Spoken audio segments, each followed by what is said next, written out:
ओम गुरुर्ब्रह्मा गुरुर्विष्णुः गुरुर्देवो महेश्वरः गुरुः साक्षात् परब्रह्म तस्मै श्री गुरुवे नमः। ओम आप्यायन्तु ममाङ्गानि वाक्प्राणश्चक्षुः श्रोत्रमथो बलमिन्द्रियाणि च सर्वाणि सर्वं ब्रह्मोपनिषदम् माहं ब्रह्म निराकुर्याम् मा ब्रह्म निराकुर्यात्। अनिराकरणमस्तु अनिराकरणं मेस्तु तदात्मनि निरते या उपनिषत्सु धर्मास्ते मयि सन्तु। ओम शांति शांति शांति। ओम घंटाशूलहलानि शंखमुसले चक्रं धनुः सायकम् हस्ताब्जैर्दधतीं घनान्तविलसत् शीतांशुतुल्यप्रभां गौरीदेह समुद्भवां त्रिजगता माधारभूतां महा पूर्वामत्र सरस्वतीमनुभजे शुम्भादिदैत्यार्दिनी।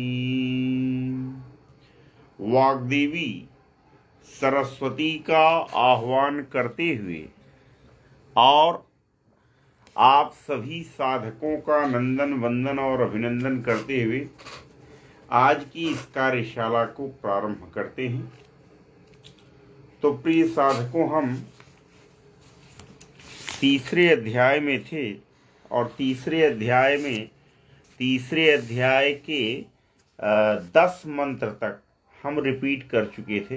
हमने 19 तक पढ़ाया था, तो पहले 19 तक हम रिपीट करेंगे। 11वें से चलते हैं, ठीक है।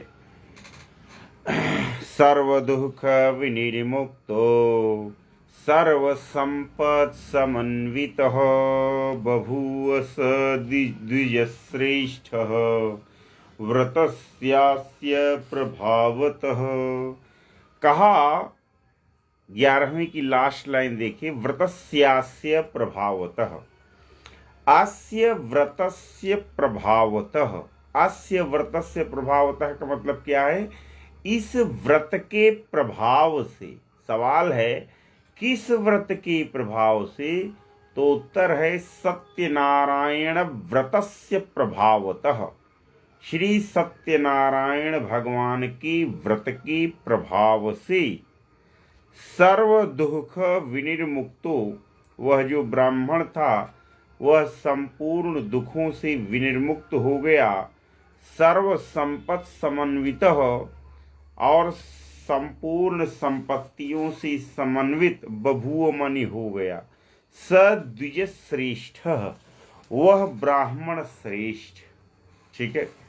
स द्विज श्रेष्ठ, वह ब्राह्मण श्रेष्ठ। अस्य व्रतस्य प्रभावतः, इस व्रत के प्रभाव से सर्व दुख विनिर्मुक्तो बभूव, संपूर्ण दुखों से विनिर्मुक्त हो गया। सर्व संपत् समन्वितः बभूव, और संपूर्ण संपत्तियों से समन्वित। बभूव माने लिख लीजिए किताब में, हो गया। लिट लकार का रूप है भू धातु, ठीक है। अब प्रभावात पंचमी में बनता है, लेकिन हमारे यहाँ क्या है, पाणिनि ने एक नियम दिया है कि अगर पंचमी विभक्ति के स्थान पर हमें यार शब्द रूप धातु रूप याद नहीं है, शब्द रूप याद नहीं है, या फिर हमें प्रभावात डालने से हमारा छंद भंग हो जाता, तो प्रभावतः डाल दिया। समझिए आप कैसे। पाणिनि का एक सूत्र है, पंचम्यास तहसील, पंचम्यास तहसील क्या कहता है कि जहाँ पर हमें पंचमी विभक्ति का प्रयोग करना हो तो हमें करना ये होता है कि जो मूल प्रातिपदिक शब्द है, ठीक है ना, उसके अंत में तह जोड़ देना है। जैसे राम का पंचमी का हमको रूप निकालना है, रामात हमको चाहिए, रामात लगा देने से छंद भंग हो जाएगा। तो हमें पंचमी एक वचन का सेंस देने के लिए लास्ट में राम प्रातिपदिक के लास्ट में तह जोड़ देना है। क्या बन जाएगा? रामतः।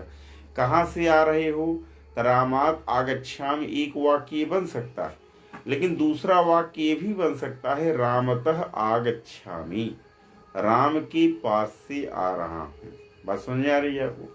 तो वही बात यहाँ है कि अस्य व्रतस्य प्रभावतः, तो कस्य प्रभावात, किसके प्रभाव से? तो कहते अस्य व्रतस्य प्रभावात, इस व्रत के प्रभाव से। तो प्रभावात नहीं कहा, क्या कहा? प्रभावतः। तो प्रभावात और प्रभावतः एक ही चीज है। यानी जब हम पंचमी में यूज करना चाहें किसी चीज को और पंचमी विभक्ति में हमें यूज करना पसंद न आए, तो हम उसके अंत में जो मूल शब्द है उसके अंत में तह जोड़ देना है। जैसे सर्वेश है, सर्वेशतः। आपका नाम नीरज है, नीरज नीरजतः। आनंद है, आनंदतः। ठीक है, महेश है, महेशतः। तो ऐसे शब्द बनते हैं। बस समझ आ गई होगी, आशा है आपकी।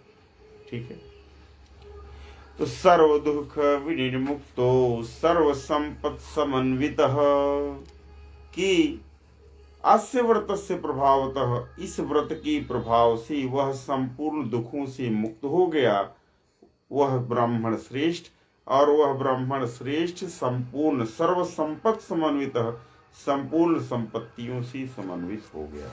ततः प्रभृति कालम च मासी मासी व्रतम कृतम। ततः प्रभृति कालम माने उस काल से, मासी मासी व्रतम कृतम। मासी मास माने प्रत्येक मास, उसने प्रत्येक महीने में, ठीक है, उसने व्रत को किया। किसके व्रत को किया? सत्यनारायण भगवान के व्रत को किया। एवं नारायणस्य इदं व्रतं कृत्वा द्विजोत्तमः, नारायणस्य इदं व्रतम एवं कृत्वा, भगवान सत्यनारायण के इस व्रत को इस प्रकार से करके, कौन करके? सद्विजोत्तम, उस उत्तम ब्राह्मण ने सत्यनारायण भगवान के इस व्रत को इस प्रकार से करके सर्व पाप विनिर्मुक्तो, वह संपूर्ण पापों से क्या हो गया? विनिर्मुक्त हुआ। वह दुर्लभम मोक्षम आप्तवान, उसने दुर्लभ मोक्ष को प्राप्त कर लिया। व्रतमस्य यदा विप्रः पृथिव्यां संकरिष्यति, अस्य व्रतम, अस्य व्रतम माने सत्यनारायण भगवान के व्रत को, यदा माने जब, विप्रः माने ब्राह्मण, पृथिव्यां संकरिष्यति, ब्राह्मण जब पृथ्वी पर करेगा, तदैव सर्व दुःखम तु मनुष्यस्य विनश्यति, तदैव माने तभी, सर्व दुःखम तु मनुष्यस्य विनश्यति, तभी मनुष्य का संपूर्ण दुख विनष्ट होता है। ठीक है। एवं नारायणीन उक्तम नारदाय महात्मनि, एवं माने इस प्रकार नारायणीन नारदाय महात्मनि नारदाय उक्तम, एवं माने इस प्रकार नारायणीन माने भगवान श्री सत्यनारायण के द्वारा, महात्मनि नारदाय, महात्मा नारद के लिए, ठीक है, महात्मा नारद के लिए, ठीक है, उक्तम, उक्तम माने जो कुछ भी कहा गया,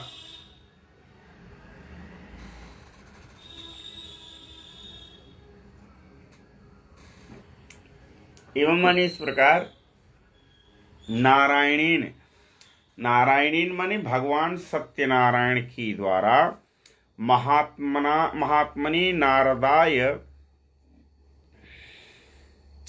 उक्तम, महात्मा नारद के लिए जो कुछ भी कहा गया, मया तत्कथितम विप्राह, विप्राह माने हे ब्राह्मणों, मया माने मेरे द्वारा, तत्कथितम वह सब कुछ कह दिया गया है, वह माने आप लोगों के लिए, अन्यत किम कथयामि, किमन्यत कथयामि वह है, संधि विच्छेद करिए तो क्या बन जाएगा? किमन्यत प्लस कथयामि वह है ही, तो वह माने आप लोगों के लिए, लिख लीजिए किताब में नहीं भूल जाएंगे, वह माने आप लोगों के लिए अन्यत अहम किम कथयामि, अब अन्य कौन सी बात को मैं कहूं। ऋषय ऊचुः, ऋषियों ने कहा, क्या कहा, तस्माद् विप्राच्छ्रुतं कीन पृथिव्यां चरितं मुने। सूत जी महाराज से शौनक आदि ऋषि कहते हैं कि तस्माद् विप्राच्छ्रुतं केन पृथिव्यां चरितं मुने, मुने हे मुने, हे मुनि जी, तस्माद् विप्रात् उस ब्राह्मण से, पृथिव्याम माने पृथ्वी पर, केन चरितम श्रुतम, किसने इस सत्यनारायण भगवान के चरित्र को सुना। तत्सर्वं श्रोतुमिच्छामः, वह सब कुछ मैं सुनना चाहता हूँ। श्रद्धास्माकं प्रजायते, अस्माकं श्रद्धा प्रजायते, अर्थात अस्माकं माने हम लोगों के, श्रद्धा प्रजायते श्रद्धा उत्पन्न हो रही है, अर्थात हम लोगों के ब्रैकेट में हृदय में ब्रैकेट बंद श्रद्धा उत्पन्न हो रही है। ठीक है।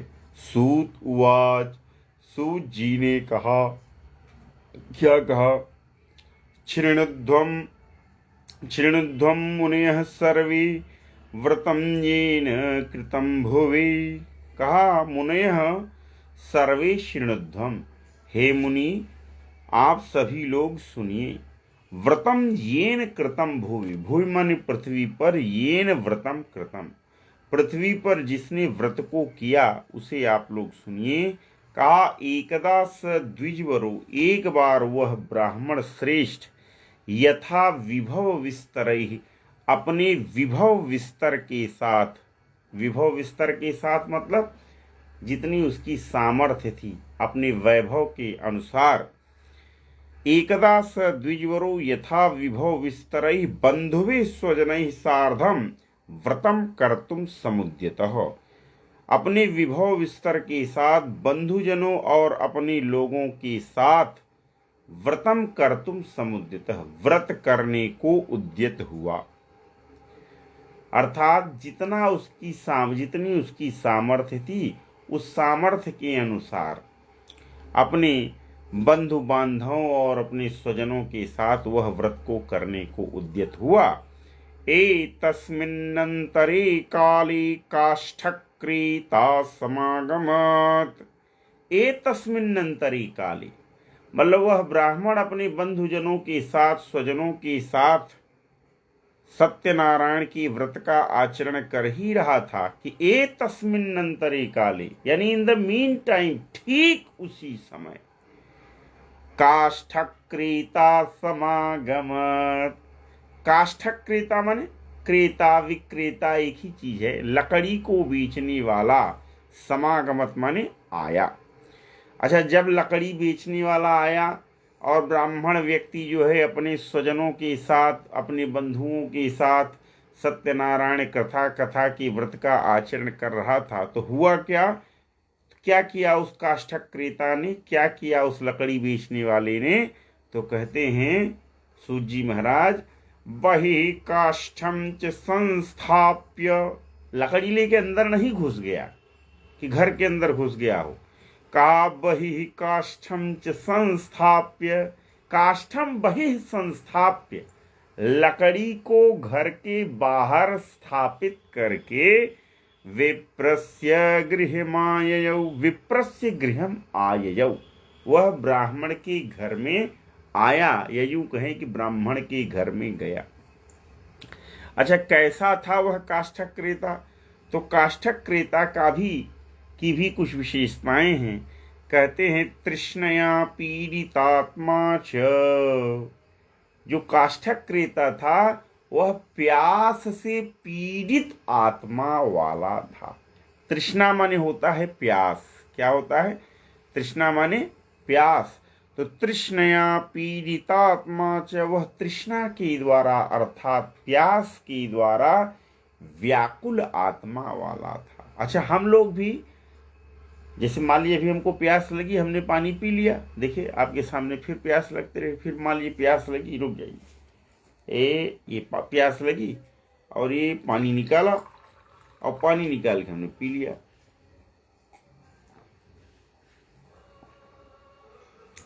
तो ये तो तृष्णाई वाली तृष्णा है कि प्यास लगी, पानी पी लिया आपने।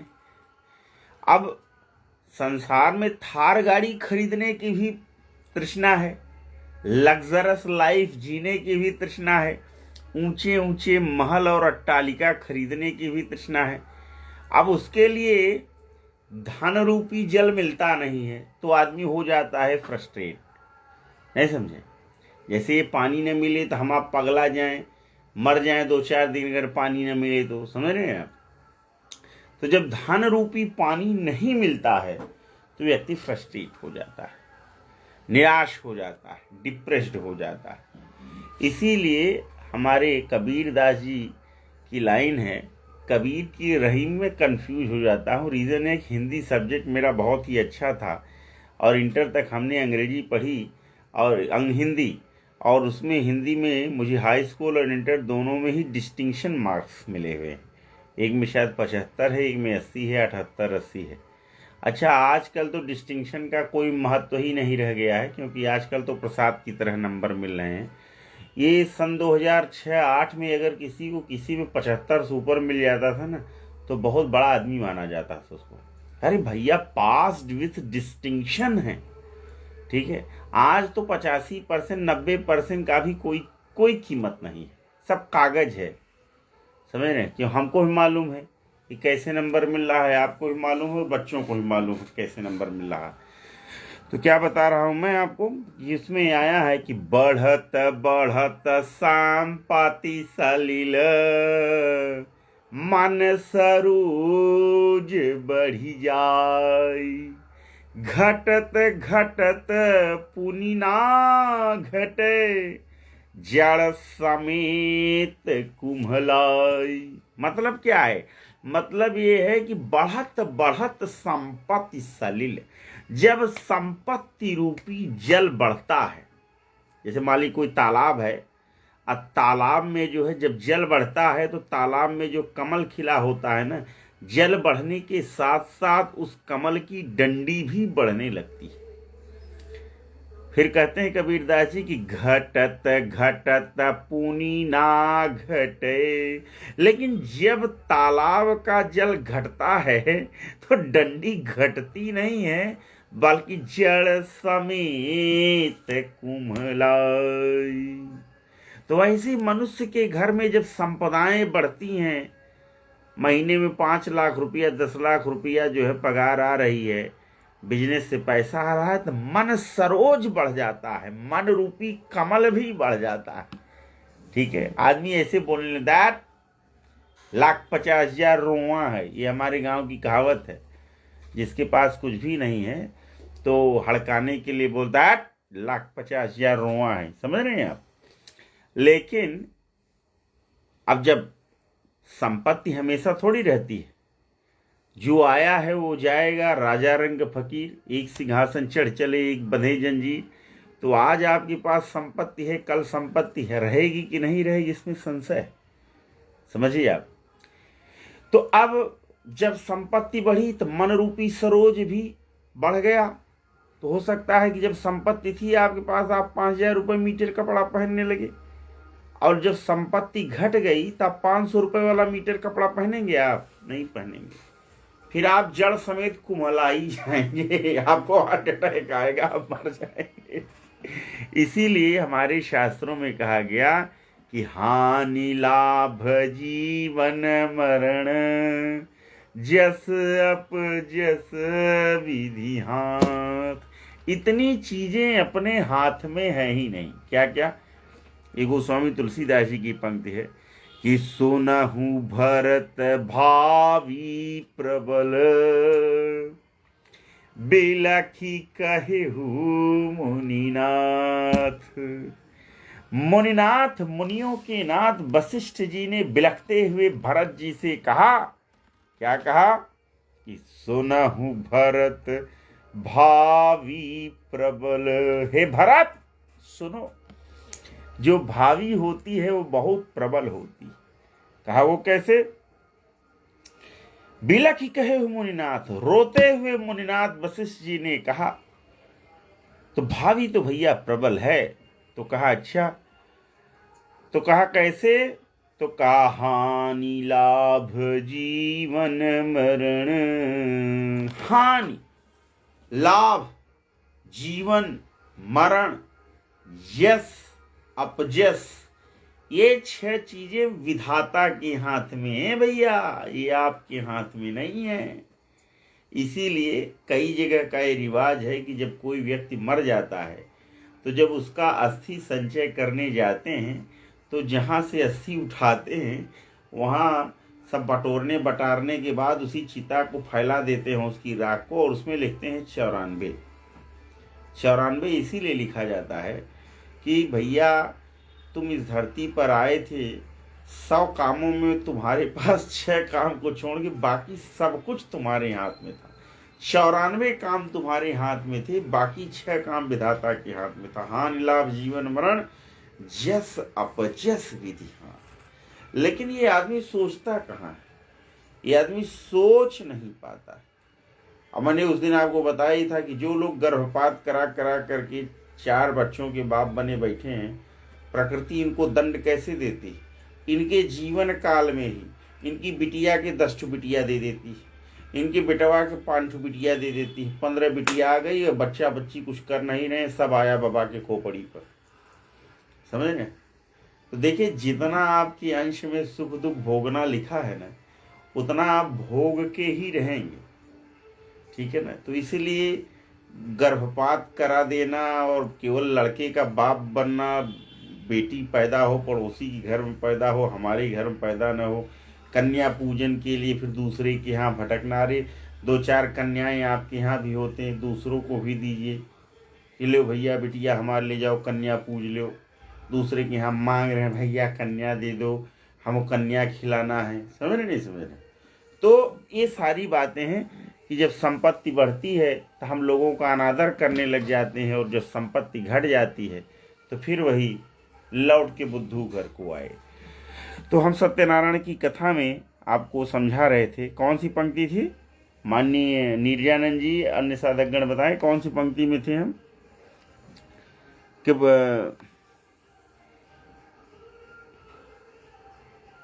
बहि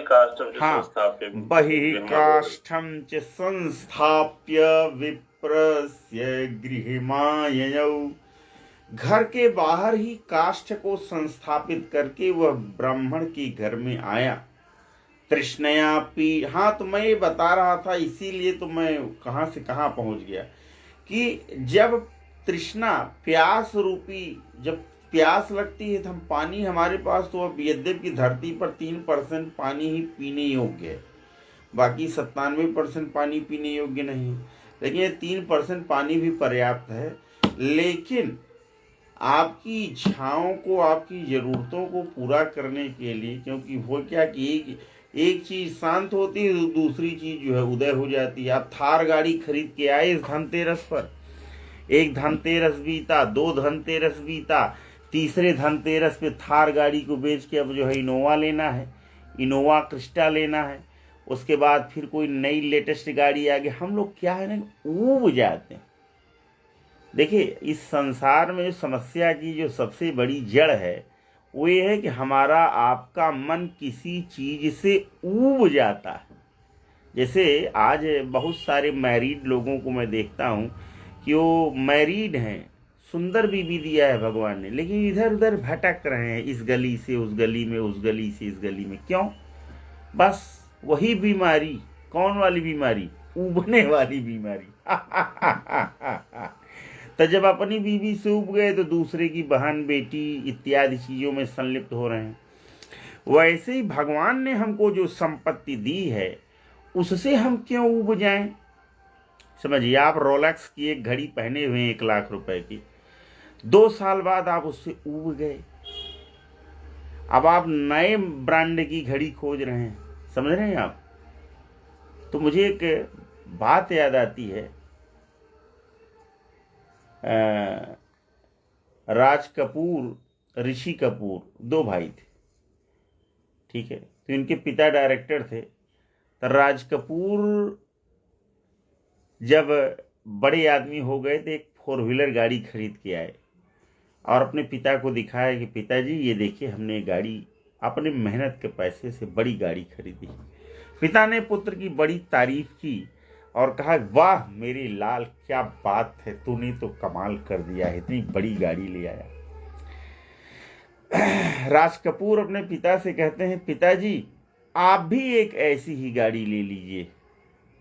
तो राज कपूर के पिताजी क्या कहते हैं, मुझे नाम नहीं मालूम है, क्या कहते हैं, कहते हैं बेटे इस गाड़ी की जरूरत तो तुझे है, मैं अब गाड़ी घोड़े से बहुत ऊपर उठ चुका हूँ, क्योंकि मैं अगर बस में भी यात्रा करूंगा ना, मैं अगर बैटरी रिक्शा था नहीं, बोले अगर मैं साइकिल रिक्शे से भी चलूंगा ना पीछे बैठ करके, तो लोग कहेंगे ये देखो फलाना मूवी का डायरेक्टर जो है रिक्शे से जा रहा है। समझिए आप, ये कद होता है। तो जब आप इस कद को प्राप्त कर लेते हैं फिर ये मायने नहीं रखता है कि आप रेमंड का कपड़ा पहने हैं कि आप सियाराम का कपड़ा पहने हैं। आप रोल गोल्ड भी पहन लेंगे तो आदमी कहेगा गोल्ड ही पहने हैं भैया, ठीक है।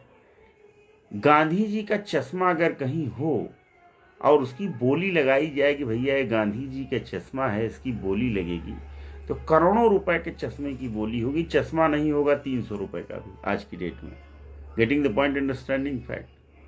लेकिन आधी दुनिया इसी में पगलाई हुई है कि इसमें पगलाई हुई कि शादी अगर हमारे घर में पड़ी हुई है, तो यहाँ हमारे मित्र बार बार कमेंट लाइक कर रहे हैं, क्या कहते हैं, योगेंद्र शर्मा जी हैं और इग्नू के प्रोफेसर पाठक जी हैं, आप लोगों को मैं प्रणाम करता हूँ, ठीक है।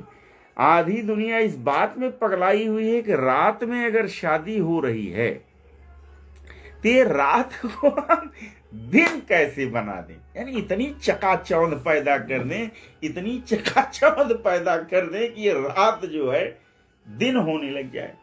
ऐसा हो नहीं सकता कि रात को हम दिन बना दें। हमारे पास बहुत पैसा आ जाए तो ऐसा थोड़ी होगा कि हम जो है डामर की सड़क पर जो है सोना बिछा दें, सोने की सड़क बना दें, ऐसा नहीं हो सकता। तो हमें जो इंद्रिय संयम की बात हमारे शास्त्रों में कही गई है, इसको जब हम मन में रख करके चलेंगे और इसके साथ साथ थोड़ा सा हम समाज के लिए भी कुछ सोचेंगे, धर्म कर्म के लिए भी कुछ सोचेंगे, और इस जीवन के साथ साथ अगले जीवन के बारे में जब हम सोचेंगे, तब हमको लगेगा कि ये जो दुनिया इस चीज में उलझी हुई है, वास्तव में ये तो जीवन है ही नहीं। जीवन तो कुछ और ही है। जिसको हम जीवन समझ रहे हैं वो जीवन नहीं है, बल्कि जीवन कुछ और ही है। अच्छा, एक बात और है, पुस्तकों में है नहीं छापी गई इसकी कहानी, तो ठीक है, बच्चन जी ने कह दिया, लेकिन पुस्तकों में है नहीं छापी गई सारी कहानी। मैं कह रहा हूं, हो सकता है कि कुछ कहानियां छपी हों, लेकिन पुस्तकों में सारी कहानी नहीं छपी हुई है। कुछ कहानी आपको भी गढ़नी पड़ेगी, कुछ कहानियां आपको भी बनानी पड़ेगी, कुछ जीवन आपको भी ऐसा जीना पड़ेगा कि लोग आपके ऊपर कहानी गढ़ें। चलिए आगे चलते। तो कहाँ थे हम? तो इस कहने का आशय यह है कि जो भौतिक प्यास लगती है पानी पीने वाली, इसको तो शांत किया जा सकता है, लेकिन ये जो हमारा टेस्ट बदलता रहता है, अंग्रेजी में एक कहावत है, taste differ from man to man, one man's food can be poison for others. यानी आदमी से आदमी को देखते हुए टेस्ट बदलता रहता है। एक आदमी का भोजन किसी के लिए जहर हो सकता है। तो ये जो भौतिक प्यास है ना, संपदाओं को अर्जित करने की, अधिक से अधिक संसाधनों को कंज्यूम करने की, और बड़ा आदमी बनने की, बड़ा आदमी दिखने की, पूरे विश्व पर राज्य करने की, पूरे राज्य में अपनी सरकार बनाने की, ये कुछ दिन ही चलता है। उसके बाद तो आप जान ही रहे, हर दिया जो है फड़फड़ाता है, फिर एक दिन उसको बुझना ही होता है। तो चलिए, तो जो ब्राह्मण आया, तृष्णया पीड़ितात्मा च, कैसा था वह? तृष्णया पीड़ितात्मा था, यानी तृष्णा के द्वारा वह पीड़ित आत्मा वाला था। दृष्ट्वा विप्रकृतव्रतम दृष्ट्वा, उसने ब्राह्मण के द्वारा किए गए व्रत को देखकर, प्रणिपत्य द्विजम प्राह। द्विजम प्रणिपत्य माने ब्राह्मण को प्रणाम करके प्राह। प्राह माने कहा। क्या कहा? किमिदं क्रियते त्वया। त्वया इदं किम क्रियते, तुम्हारे द्वारा यह क्या किया जा रहा है। कृते किम फलमाप्नोति, इसको करने से कौन से फल की प्राप्ति होती है, किस फल की प्राप्ति होती है। विस्तराद वद मे प्रभो, हे प्रभो मुझे विस्तार पूर्वक बतलाइए। यहीं तक हमने किया था और इसको हम अब 2 बार रिपीट कर चुके हैं। ठीक है साधकगण, आगे चलते हैं। तो जब काष्ठ विक्रेता ने ऐसा सवाल ब्राह्मण से किया तो विप्र उवाच, तब विप्र ने कहा, ब्राह्मण ने कहा, क्या कहा? सत्यनारायण सीदम व्रतम सर्वीप्सित प्रदम। क्या कहा? कहा इदम सत्यनारायणस्य व्रतम, यह जो मैं कर रहा हूं वह सत्यनारायण का व्रत है, वह भगवान सत्यनारायण का व्रत है। कैसा है यह व्रत? तो कहा सर्वीप्सित प्रदम, संपूर्ण इप्सित को अर्थात समस्त इच्छाओं को प्रदान करने वाला है यह व्रत। अच्छा, तस्य प्रसादान्मी सर्वं धन धान्यादिकं महत्। तस्य प्रसादान, भगवान तस्य माने सत्यनारायणस्य, सत्यनारायणस्य प्रसादात अर्थात भगवान सत्यनारायण के प्रसाद से, भगवान सत्यनारायण की कृपा से मैं, मेरे पास सर्वम महत् धन धान्यादिकम, मेरे पास सब महनीय धन धान्य आदि सब कुछ है। तस्मादि तद्व्रतम ज्ञात्वा, तस्मात् माने उस ब्राह्मण से, एतद् व्रतम ज्ञात्वा इस व्रत को जान करके, काष्ठक क्रेताति हर्षितः, वह जो काष्ठक क्रेता था, वह जो काष्ठ विक्रेता था, वह अत्यंत हर्षित हुआ। पपौ जलम प्रसादम च भुक्त्वा स नगरम ययौ। पपौ जलम, जलम पपौ, जल को पिया। किसने? उस काष्ठक क्रेता ने जल को पिया। प्रसादम च भुक्त्वा, और प्रसाद को खा करके स नगरम ययौ, वह नगर को, ययौ माने गया। सत्यनारायणं देवं मनसा इत्यचिन्तयत्।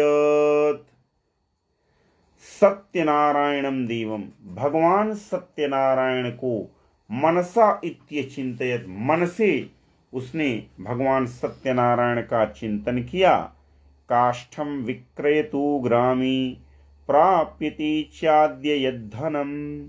कहा काष्ठम विक्रयतो, काष्ठम विक्रयतो माने काष्ठ बेचने से, ग्रामी माने गांव में, प्राप्यते चाद्य यद्धनम, च प्लस अद्य इज इक्वल टू चाद्य।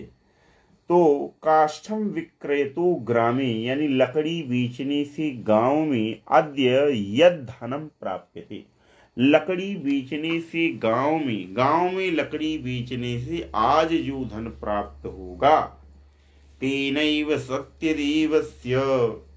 माननीय शुक्ला जी, अन्य साधक गण बताएं, समझ में आ रहा है कि नहीं? माइक खोल करके बताइए। जी जी आ रहा है। ठीक।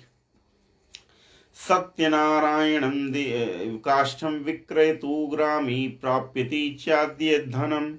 काष्ठ बेचने से आज जो धन प्राप्त होगा, तेनैव सत्यदेवस्य करिष्ये व्रतमुत्तमम्, उसी से सत्यदेवस्य उत्तमम व्रतम करिष्ये, उसी से मैं भगवान सत्यनारायण के उत्तम व्रत को करूंगा।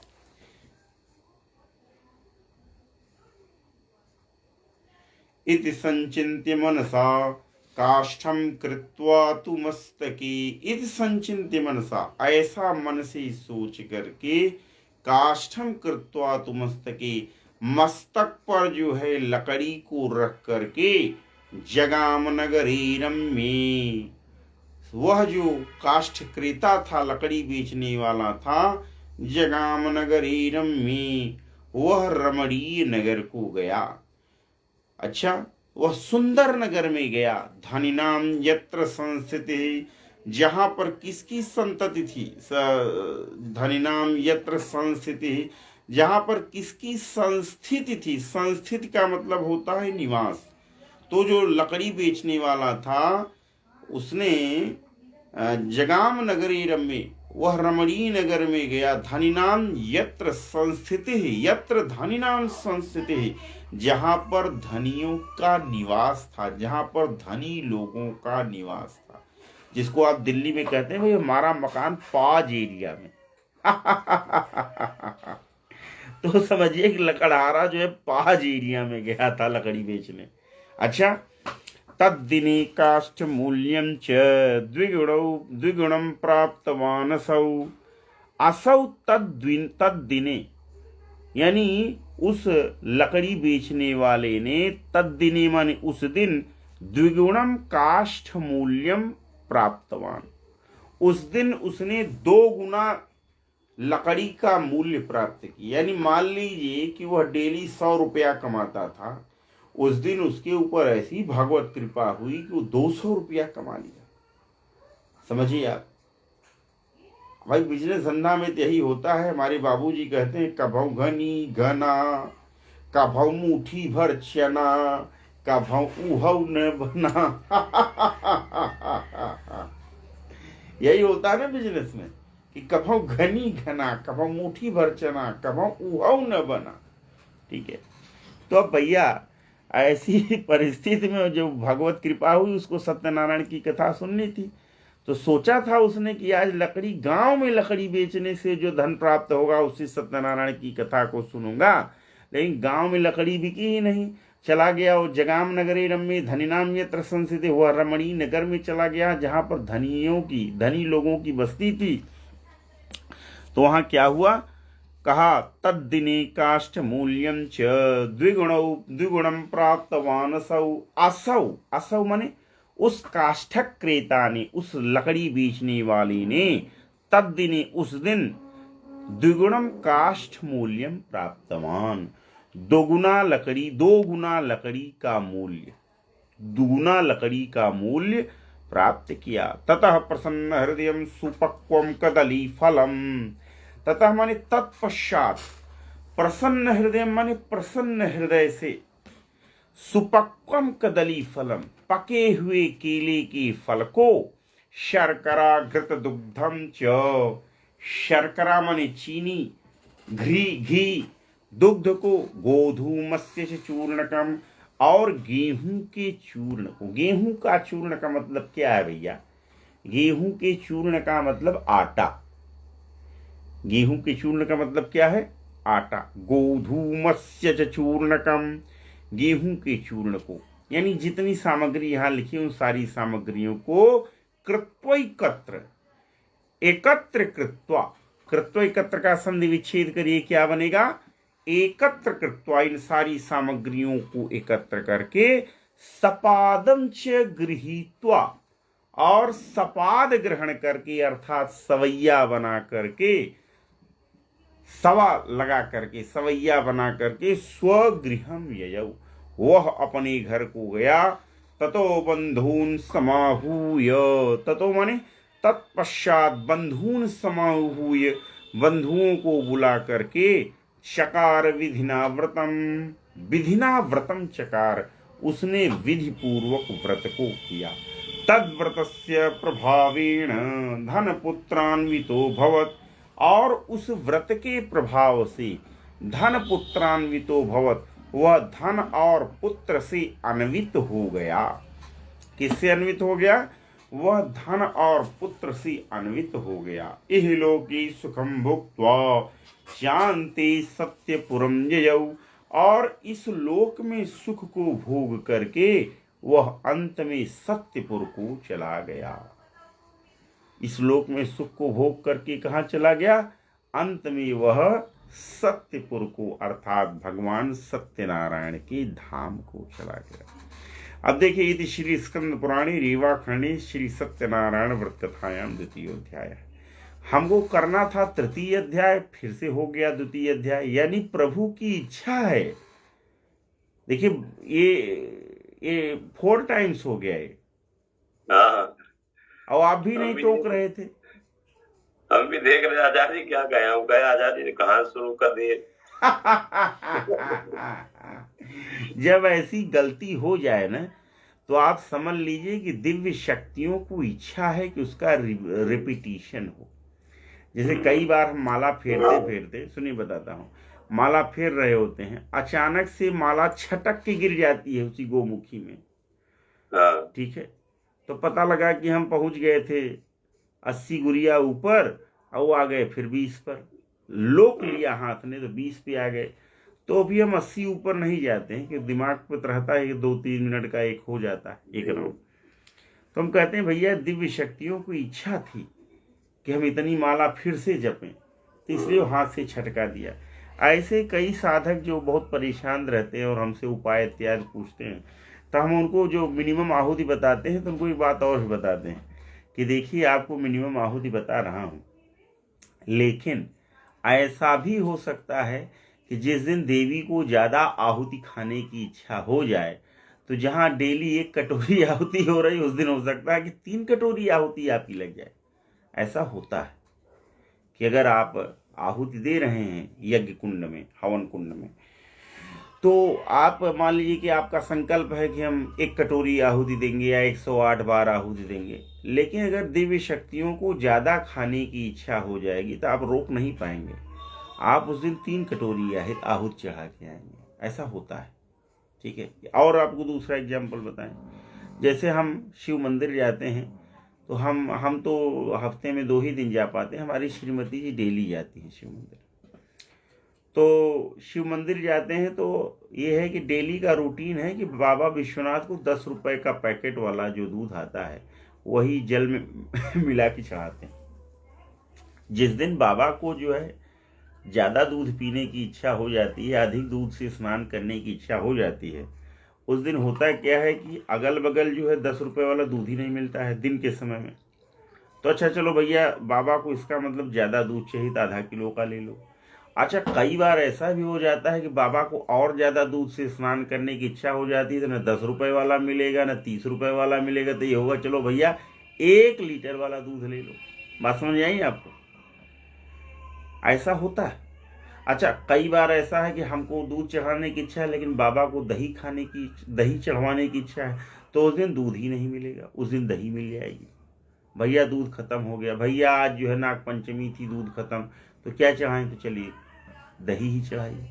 तो ये दिव्य शक्तियों को जो करवाना होता है, इसीलिए रामचरितमानस में गोस्वामी तुलसीदास जी कहते हैं, राम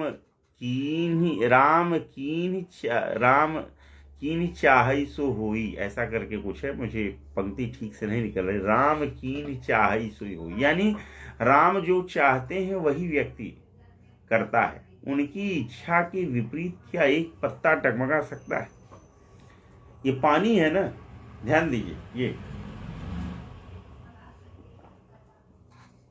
ये प्रभु की इच्छा है कि पेट में जाए तो जा रहा है। प्रभु की इच्छा नहीं होगी अब आदमी मर जाएगा, तो यही पनिया जो है नाक से और कान से निकल जाता है। ये जो लोग मरे होते हैं, आप देखते हैं उनकी कन्नवा में और नकवा में रुई डाला रहता है। क्यों डाला रहता है? उस शरीर का पानी छोड़ देता है। फिर जितने छिद्र हैं, 9 छेद हैं बेसिकली, वहाँ से पानी गिरना शुरू हो जाता है। तो इसलिए काम किया जाता है कि नाक में रुई इत्यादि डाल देते हैं। तो ये जब प्रकृति की इच्छा है तो पानी अंदर जा रहा है, प्रकृति की इच्छा नहीं है प्रभु की। प्रकृति कौन है? गीता में स्वयं भगवान श्री कृष्ण कहते हैं कि मयाध्यक्षेण प्रकृति सूयते सचराचरम हेतुनानेन कौन्तेय जगत विपरिवर्तते। हे अर्जुन, मयाध्यक्षेण मुझ अध्यक्ष के द्वारा, अर्थात मेरी अध्यक्षता में, मयाध्यक्षेण प्रकृति सूयते सचराचरम, यह जो प्रकृति है वह मेरी अध्यक्षता में इस चराचर जगत को रचती है। क्या? मेरी अध्यक्षता में यह प्रकृति जो है वो चराचर जगत की सृष्टि करती। अच्छा, चूंकि यह संपूर्ण जगत प्रकृति के अधीन है, इसीलिए कहा कि मयाध्यक्षेण प्रकृति सूयते सचराचरम हेतुनानेन कौन्तेय जगत विपरिवर्तते, अनेन हेतुना जगत विपरिवर्तते। यही कारण है कि यह संसार जो है परिवर्तित होता रहता है। ये संसार क्या होता रहता है? परिवर्तित होता रहता है।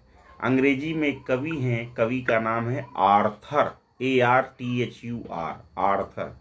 आर्थर कहते हैं old order changes yielding place to new, lest one good custom should corrupt the world. क्या मतलब है?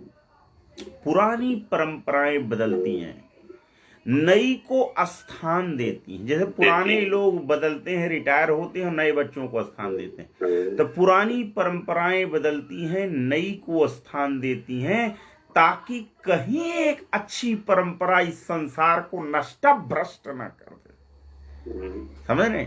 यानी यदि अच्छी परंपराएं भी लंबे समय तक चलती रहेंगी तो अभी अच्छा नहीं है, संसार बिगड़ सकता है। इसीलिए changing is the first law of nature, परिवर्तन प्रकृति का पहला नियम है, and it is the eternal law of nature, यह प्रकृति का शाश्वत नियम है।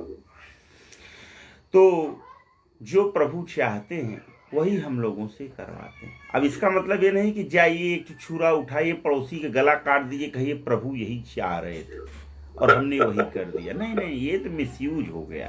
ठीक है, तो आओ आओ, अब देखिए कथा सुनने भी आ गया। ठीक है, बैठ जाओ बेटा। ये जितने साधक लोग हैं सबको नमस्ते करो, सबको नमस्ते करो, राधे राधे करो, सीताराम करो। ठीक है, सबको नमस्ते करो, राधे राधे।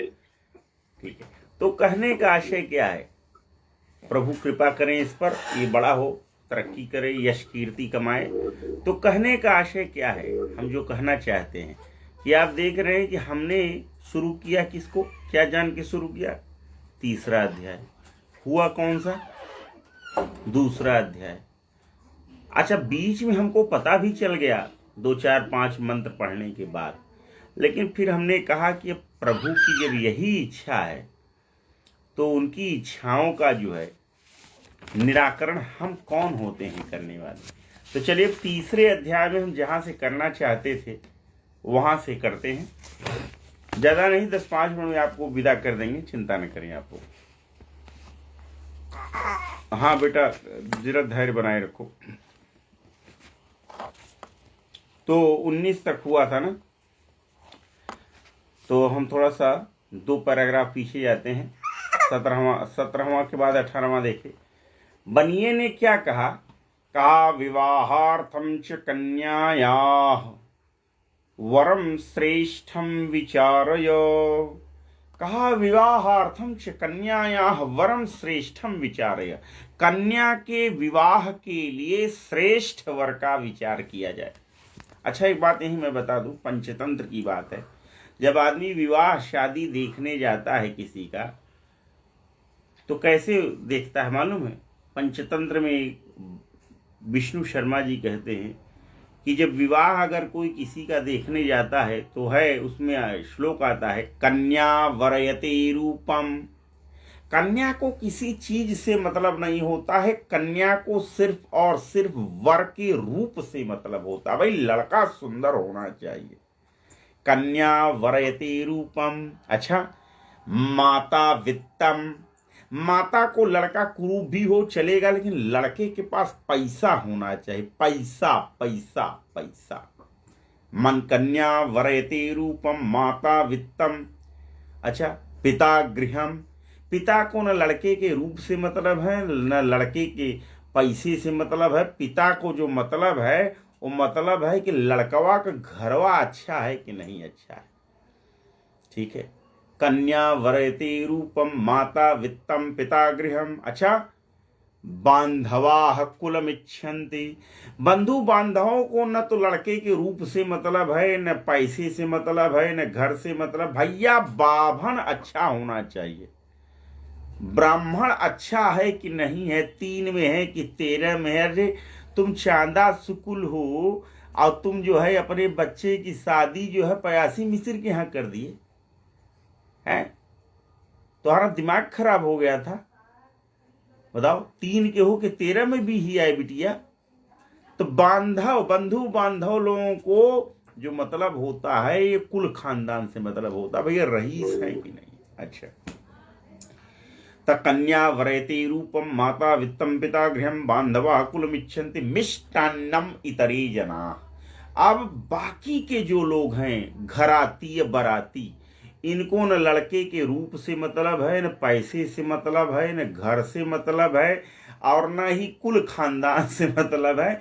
इनको है कि अगर तिलकहार चढ़ के आए हैं आपके दुआरे तो बढ़िया बढ़िया पंचमेल मिल रहा है कि नहीं मिल रहा है, कोका कोला पेप्सी मिल रहा है कि नहीं मिल रहा है, समझ रहे हैं, बढ़िया 4 रंग की सब्जी बनी है कि नहीं बनी है, रसगुल्ला खाने में कहीं रोक तो नहीं है कि एक रसगुल्ला के बाद कोई हाथे पकड़ ले रहा हो।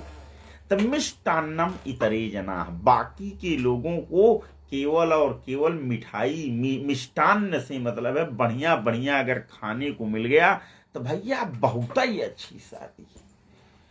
और यदि खाने को नहीं मिला, बाली बाराती आए हैं आपके दरवाजे, 250-300 बाराती आ गए हैं, अब पता लगा पानी ही चुक गया। समझ पा रहे हैं, एक सज्जन के हाथ पानी ही चुक गया तो कहे कि क्या करें यार, बाराती तो मान ही नहीं रहे, पानी मांग रहे हैं सब। तो सबको थमा दिया जो है, एक एक बल्टी, एक बल्टी में 2-2 लोटा पानी, और पूरा जो ड्रमवा था उसी में 2 मुट्ठी डाल दिया भूसा। अब सबके बाल्टी में भूसा तैर रहा है। भैया पानी पानी पानी, भूसा लेके घूम रहा है। अब कौन पानी मांगेगा, सब बिना पानी के उड़ गए। बस समझ पा रहे हैं। तो बाकी के लोगों को जो मतलब होता है, किससे मतलब होता है, मिष्टान्न से मतलब होता है। बाकी तो आप जान ही रहे हैं। तो यहाँ क्या कहता है वो बनिया, कहता है विवाहार्थम च कन्यायाः वरम श्रेष्ठम विचारय, कन्या के विवाह के लिए श्रेष्ठ वर का विचार किया जाए। तेनाज्ञप्तस्य दूतो सौ कांचनम नगरम जयौ, तेनाज्ञप्त यानी उस साधु नाम का जो बनिया है ना, उसके द्वारा आज्ञप्त, उसके द्वारा आदेशित जो दूत हैं, जो दूत है वह दूत क्या करता है, तेनाज्ञप्तस्य दूतो सौ असौ दूतः कांचनम नगरम ययौ, उस साधु नाम के बनिए के द्वारा आदेशित वह जो दूत है वह कहाँ गया, कांचनम नगरम ययौ, कांचन नगर में गया। अच्छा, अब देखिए, गया और उठा के लेके चला आया। ये जो दूत लोग होते हैं ना, अब देखिए, आप हो हम हो, ये शादी वादी कराने का काम कौन किससे कहता है, जो मैरिड लोग होते हैं, रिस्पॉन्सिबल लोग होते हैं, उन्हीं से कहता भैया जरा मेरी बेटी की शादी देखिए, भैया जरा हमारे लड़कवा के लिए कोई शादी हो तो बताइएगा। जो जिम्मेदार होते हैं, तो हमारे ही टेबल पर 8-10 लड़कियों की फाइल पड़ी रहती है और 8-10 लड़कों की फाइल पड़ी रहती है। सच बताना हो आपको, बायोडाटा सब पड़ा रहता है। अब जिसका ऊपर बात तो जानते हैं कि जोड़े स्वर्ग से बन के आते हैं, पृथ्वी पर केवल सेटल होते हैं, ठीक है। तो कहने का आशय क्या है कि वो दूत जो बनिए की बात सुना, तुरंत कांचन नगर में गया, आओ देखा न ताओ देखा, एक लड़का उठा के लेके चला आया। इतना जल्दी कहीं किसी लड़का मिलता है, नहीं मिलता है। हम लोग जब इलाहाबाद में रहते थे और कभी जो है कमरा ढूंढने की इच्छा होती थी, मतलब कमरा ढूंढना ही पड़ता था, तो अपने लिए न सही दूसरों के लिए सही, तो कहते थे कि भैया बिटिया का ब्याह ढूंढना आसान है, लेकिन इलाहाबाद में कमरा ढूंढना आसान नहीं है। कहाँ ढूंढे कमरा ढूंढें तो कहाँ ढूंढें, और लोकेशन भी अच्छी होनी चाहिए, मकान मालिक भी अच्छा होना चाहिए, सो एंड सो थे। तो क्या हुआ, कहा तेनाज्ञप्तस्य दूतोऽसौ कांचनम नगरम ययौ। पुस्तक में लिख लीजिए, असौ माने होता है वह, अदस शब्द है, असौ अमी रूप चलता है, असौ माने वह, तो तेना ज्ञप्तस्य दूतोऽसौ कांचनम नगरम ययौ, उस साधु, तेन माने उसके द्वारा, आज्ञप्त माने आज्ञप्त अर्थात उसके द्वारा आज्ञा प्राप्त वह जो दूत है वह कांचनम नगरम ययौ, कांचन नगर को गया। तस्मात्, तस्मात् माने कांचन नगरात, वहां से अर्थात कांचन नगर से वणिक पुत्रम समादाय आगतो ही सह, सह वणिक पुत्रम समादाय आगतः, कांचन नगर से एक बनिए का पुत्र, एक वणिक पुत्र लेकर के वह आया। किसके पुत्र को लेकर के आया?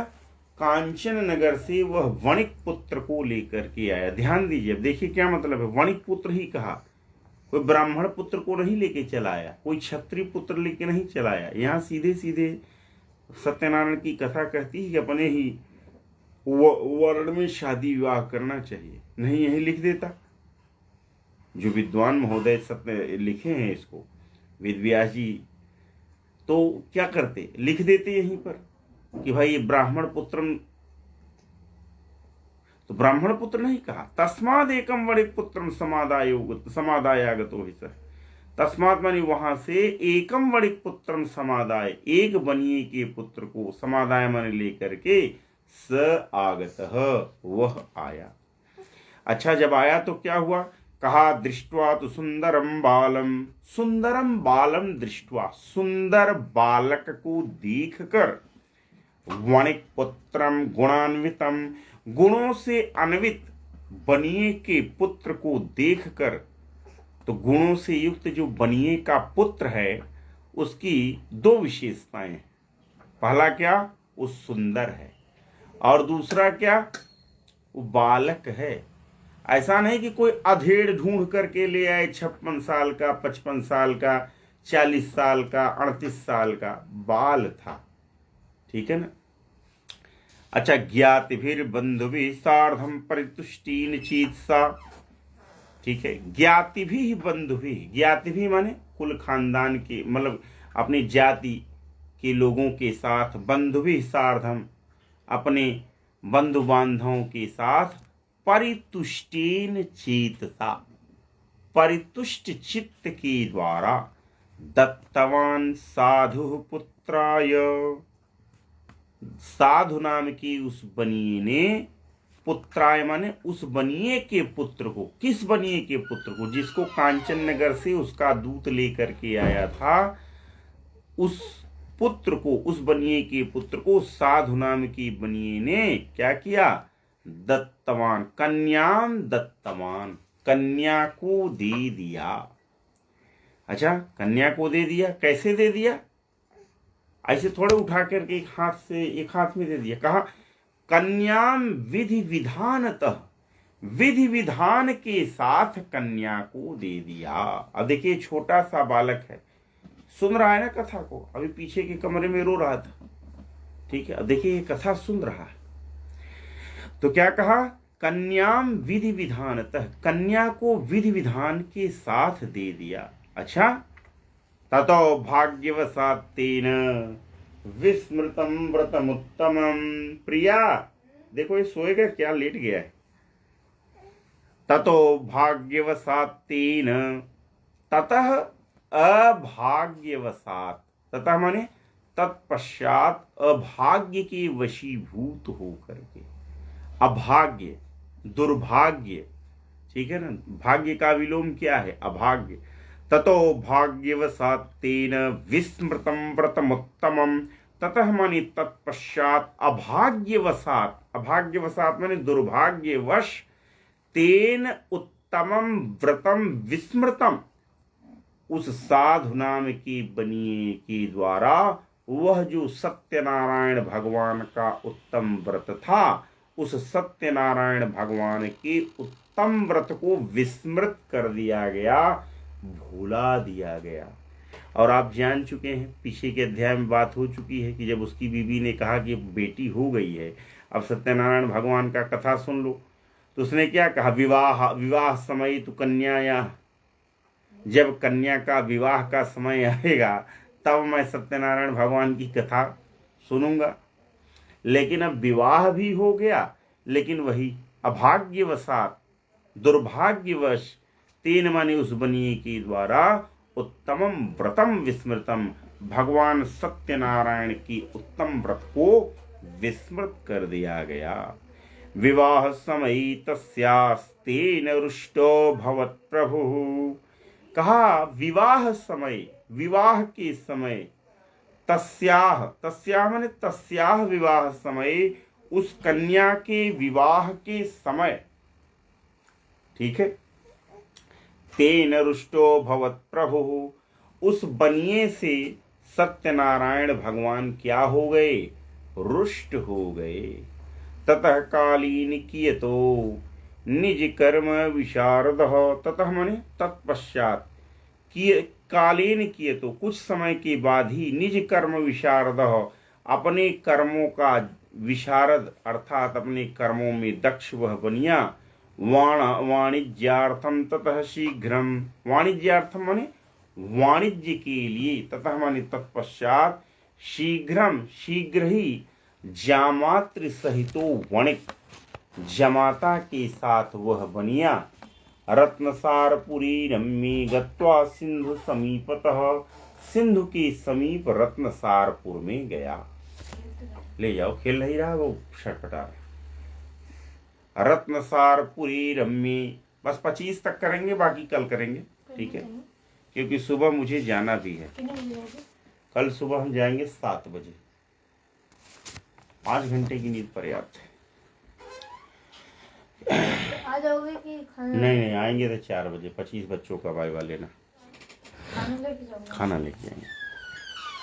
क्या बताया हमने, रत्नसारपुरी रम्ये गत्वा सिंधु समीपतः, रत्नसारपुरी रम्ये, रमणीय रत्नसारपुर में, गत्वा सिंधु समीपतः, सिंधु समीपतः, सिंधु के समीप, रत्नसार रम्ये रत्नसारपुरे गत्वा, रमणीय रत्नसारपुर में जा करके, वाणिज्यम अकरोत् साधुर्जामात्रा श्रीमता सह, श्रीमान जामात्रा के साथ वह जो साधु नाम का बनिया था, वह साधु नाम का बनिया वाणिज्यम अकरोत्, वाणिज्य को करने लगा। यहाँ हमारे मित्र विवेक शुक्ला जी हैं, श्रीवास्तव जी लिख रहे हैं, वाह भाई साहब, ज्ञान की प्रवाह धारा से अनगिनत बाण चला दिए।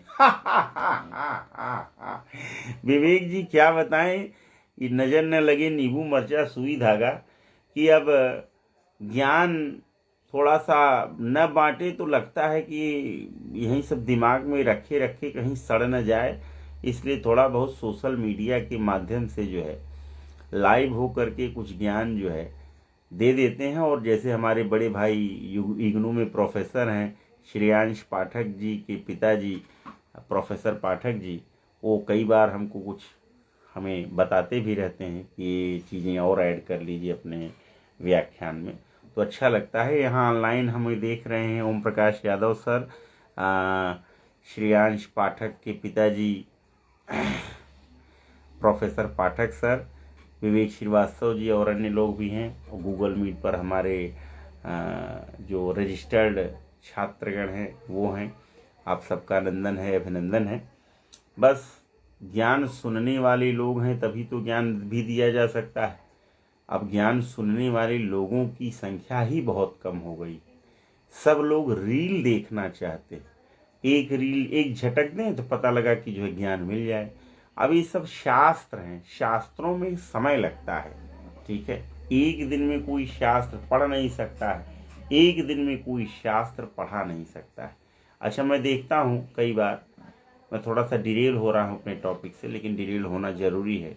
कई बार मैं देखता हूँ जब किसी के घर में किसी की डेथ हो जाती है तो जितना मूर्ख से मूर्ख व्यक्ति भी होता है ना, वह करके ज्ञान देने लग जाता है दगहा को, ये करो, वो करो।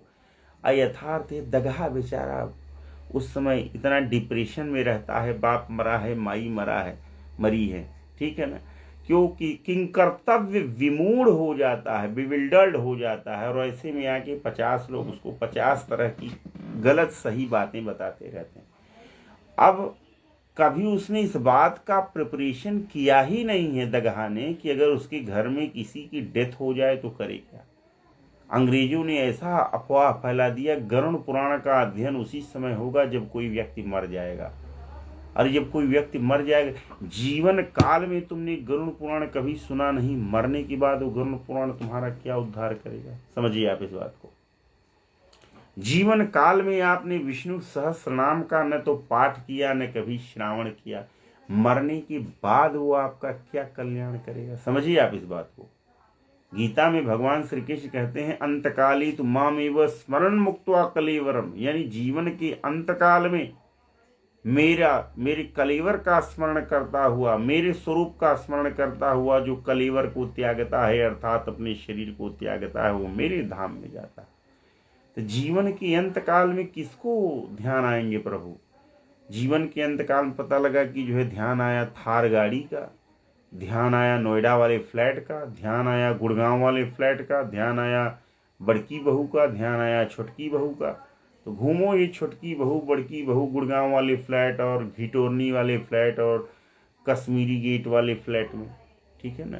क्योंकि गीता में भगवान श्री कृष्ण साफ साफ कहते हैं कि माम अनुस्मर युद्धे च, कि हे अर्जुन तुम मेरा स्मरण भी करो और युद्ध भी करो।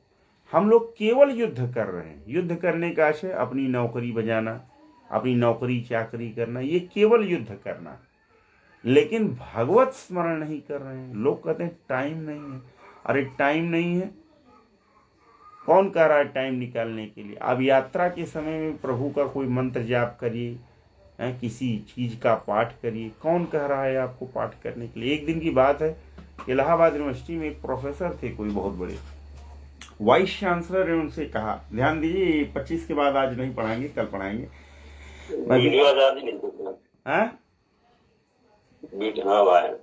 क्या हुआ, वीडियो नहीं आ रहा था, देखने लगा, नहीं आपका इंटरनेट डाउन हो गया होगा। तो इलाहाबाद यूनिवर्सिटी के एक प्रोफेसर से, संस्कृत के प्रोफेसर थे, उनसे वाइस चांसलर ने कहा कि अरे तुमने आज का अखबार नहीं पढ़ा। तो प्रोफेसर जो है आश्चर्य में बोले, अरे अखबार है क्या, भगवत गीता है क्या कि हम सुबह सुबह उठ करके भगवत गीता पढ़ेंगे। अरे अखबार है, अखबार हम सुबह सुबह देश दुनिया का कचरा अपने दिमाग में थोड़े डालते हैं। कई सन्यासियों को ही मैंने देखा है कि वो बोलते हैं कि सुबह सुबह उठ करके प्रभु की भक्ति करें कि देश दुनिया का कचरा जो है अपने दिमाग में डालने। ठीक है, तो हम लोगों को भी इस बात को सोचना चाहिए कि हमें देश दुनिया की खबरों से अपडेट रहें, लेकिन कहीं न कहीं भगवत शरण में रहना भी बहुत जरूरी है। क्योंकि भगवत शरण का, भगवान का जो सुरक्षा कवच है, वो सुरक्षा कवच भी हमको दिखाई नहीं देता, लेकिन हर क्षण हमारी रक्षा करता है। और इसके अतिरिक्त आपको बताएं कि भगवान की जो लाठी होती है, वो लाठी भी दिखाई नहीं देती है, लेकिन पापियों को दंड जरूर देती है। निर्जानंद जी आप चले गए, कहाँ चले गए, आप बार बार आ जा रहे हैं। आपका नेट हमें लगता है उसका डेटा खत्म हो गया है। चलिए, अब आपका इंटरनेट सही नहीं है, अब समय भी हो गया है 12:15, मुझे सुबह जाना है। आज हम कहाँ तक हैं, वाणिज्यम अकरोत् साधोर जा मात्रा श्रीमता सह। 23 तीसरे अध्याय के 23 श्लोक तक हुए हैं। अब हम शांति पाठ करते हैं। शांति पाठ के साथ आज की यह कक्षा ही कार्यशाला की संपन्न होती है। फिर हम मिलेंगे आगे के सेशन में। ओम पूर्णमदः पूर्णमिदं पूर्णात् पूर्णमुदच्यते पूर्णस्य पूर्णमादाय पूर्णमेवावशिष्यते। ओम शांति शांति शांति। ओम यहुः शान्तिरन्तरिक्षं शान्तिः पृथिवी शान्तिरापः शान्तिः रोषधयः शान्तिः वनस्पतयः शान्तिः विश्वे देवाः शान्तिः ब्रह्म शान्तिः सर्वगं शान्तिः शान्तिरेव शान्तिः सा शान्तिरिति। ओम शांति शांति शांति। ओम विष्णवे नमः, ओम विष्णवे नमः, ओम विष्णवे नमः। श्री दुर्गा अर्पणमस्तु, श्री लक्ष्मी नारायण अर्पणमस्तु। तो प्रिय साधकों, जय मां विंध्यवासिनी। फिर हम मिलेंगे किसी लाइव सेशन में। यदि आप भी किसी भी धार्मिक ग्रंथ का प्रशिक्षण प्राप्त करना चाहते हैं तो हमें मैसेंजर में जा कर के आप निवेदन कर सकते हैं और हम आपका रजिस्ट्रेशन करके गूगल मीट से आपको उन धार्मिक ग्रंथों का अध्यापन कर सकते हैं। जय मां Vindhyavasini. Thank you very much, बराबर बने रहने के लिए। जय मां विंध्यवासिनी।